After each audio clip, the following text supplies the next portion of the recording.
in a scene, you can always just back up a couple of lines and shoot it again, you know, and try to keep a straight face. Although with Frank, that was difficult.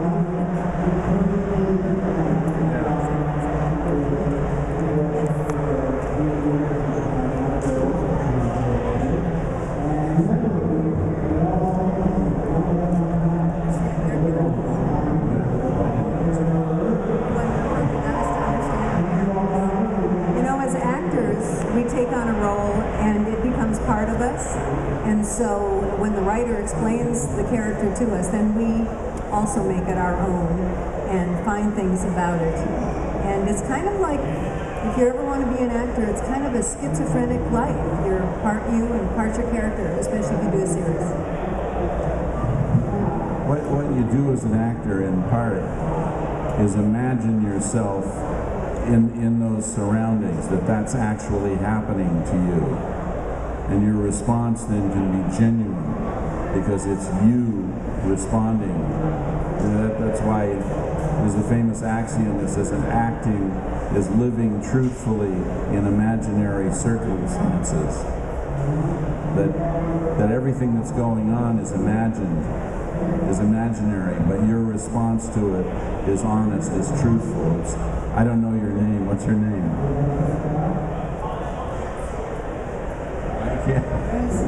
Vincent. So everything that happens in a scene, it's Vincent that's really responding.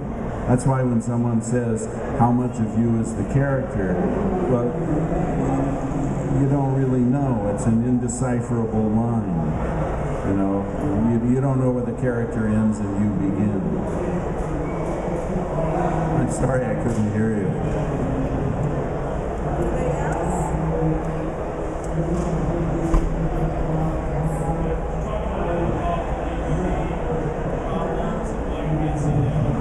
Gentleman asked about DVDs. There is about 3 or 4 years ago, most of us gathered in New York to announce the release of a DVD of the first season. However, the producers of this DVD chose not to pay the royalties for the music that Tim and I had played in the show.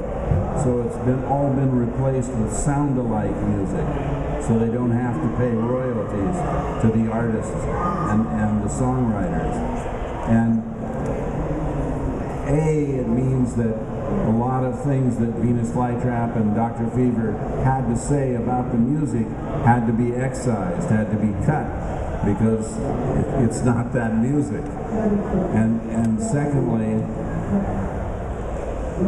to the credit, to the show's credit, the New York Times said that in spite of this horrendous act of taking all this music out, that it was still worth buying the DVD because the writing and the performances made it worthwhile, which certainly was a feather in our caps, made me feel pretty good.